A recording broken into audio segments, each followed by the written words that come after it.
चलिए आज हम लोग डिस्कस करेंगे node analysis theorem.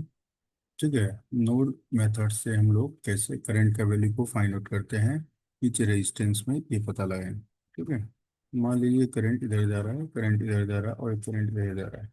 Suppose that this is I1 current, this is the I2 current and this is the I3 current. ठीक है। तो हम लोगों को फाइंड आउट करना है करंट का वैल्यू क्या होगा। तो find the current through each resistance. Okay. तो हम लोग क्या करेंगे, अप्लाई करेंगे। क्या अप्लाई करते हैं, KCL एट नोड पॉइंट। ठीक है। तो नोड पॉइंट पे ऑलवेज KCL थ्योरम ही अप्लाई होता है। जब अप्लाई करते हैं तो हम लोग क्या देखते हैं, EX minus V1 bye R1। ठीक है। क्योंकि आउटगोइंग करंट को मैंने यहाँ पे पॉजिटिव मान लिया है। और इसके पहले अगर आप इसको और डिटेल में जानना चाहते हैं तो यहाँ पे देखिए मैं क्या करूँगा। ये जो पॉइंट लिखा है इसके पहले एक टर्म और मैं बता देना चाहता हूँ। जब KCL अप्लाई करेंगे तो करंट का इक्वेशन क्या बनेगा, I1 plus I2 plus I3 equal to 0। तो I1 की तरह करंट है, ये इस नोड से इस नोड की ओर जा रहे हैं।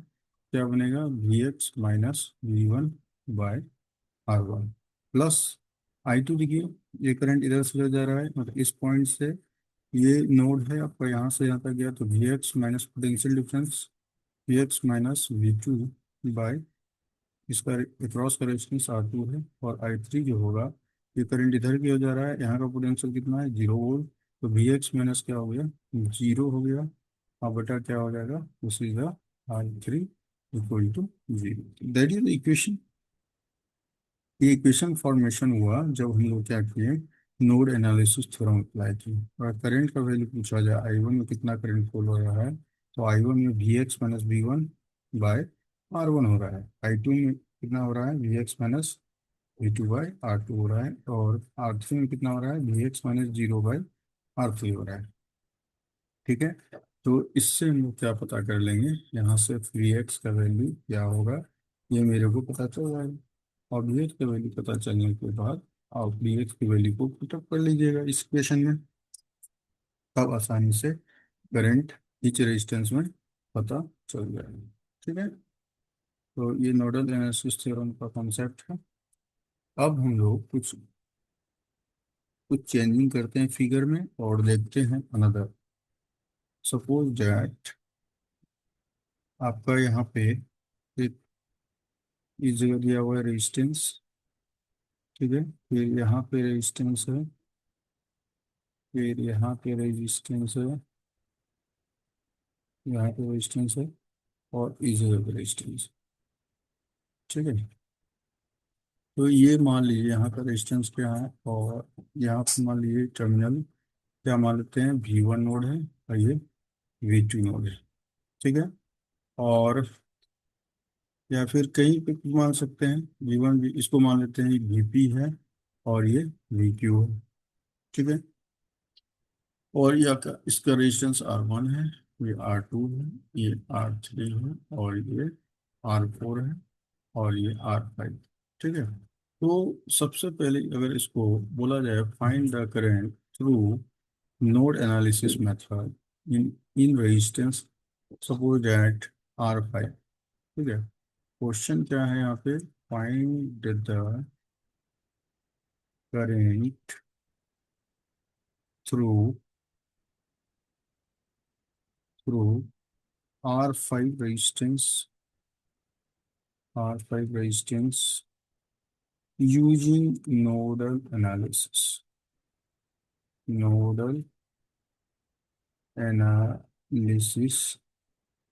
थ्योरम। ओके। तो हम लोग जब यहाँ पे एनालिसिस थ्योरम अप्लाई करेंगे तो क्या होगा, ये करंट इधर गया, ये करंट इधर गया, ये करंट इधर, ये करंट इधर, ये करंट इधर, ये करंट इधर। अगर इस जगह पे दो नोड यहाँ फॉर्मेशन हो रहा है। ठीक है। Apply KCL at apply KCL at node point, मान लीजिए V1 है। तो V1 पे जब अप्लाई करते हैं, ठीक है, तो क्या होगा, आपका इक्वेशन क्या फॉर्मेशन होगा। तो देखिए करंट इधर जा रहा है, ये करंट इधर जा रहा है, ये करंट इधर, तो V1 माइनस पहले क्या बनेगा, V1 माइनस वी पी, क्या बना है, V1 माइनस वी पी, इसके क्रॉस का रेजिस्टेंस कितना है, R1। फिर अगर इस ब्रांच में करंट कितना आ जाएगा, तो यहाँ V1 माइनस का हो जाएगा 0, क्योंकि ये तो रेफरेंस है, यहाँ ग्राउंड का पोटेंशियल 0 वोल्ट होता है, V1 माइनस 0 बाई क्या लिखेंगे, R2। और ये देखिए नोड टू नोड का कॉन्सेप्ट होता है, यहाँ से यहाँ क्या हो जाएगा, V1 minus potential difference V1 minus V2 और इसके क्रॉस का रेजिस्टेंस R3 इक्वल टू 0, इसी इक्वेशन 1 में। ठीक है। अब अगर हमको दूसरे नोड पे अप्लाई करना है, तो नोड पे ऑलवेज किरचॉफ्स करंट लॉ को यूज करते हैं। तो apply KCL at node point,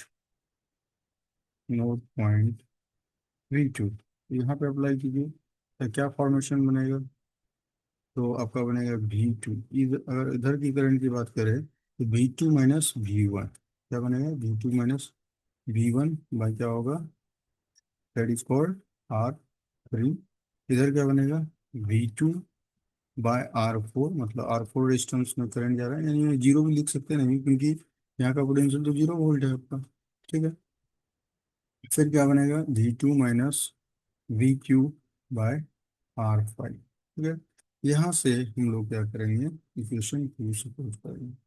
तो फ्रॉम सॉल्विंग इक्वेशन 1 एंड 2, क्या करेंगे, solving equation 1 and 2, we get, जब दोनों को हम लोग सॉल्व करते हैं तो क्या पाते हैं, हम लोग देखते हैं, यहाँ से V1 का वैल्यू प्राप्त हो जाएगा और V2 का वैल्यू भी प्राप्त हो जाएगा।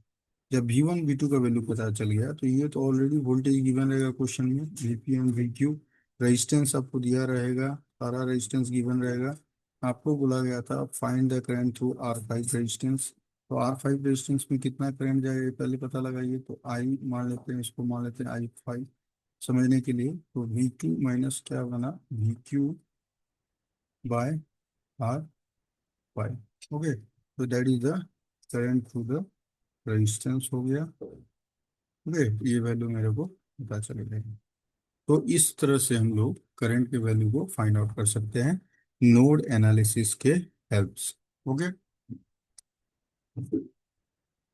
आज की वीडियो लेक्चर में इतना ही। तो आप नोड एनालिसिस थ्योरम के यूज करके अब क्या कर सकते हैं, आसानी से करंट के वैल्यू को आसानी से फाइंड आउट कर सकते हैं।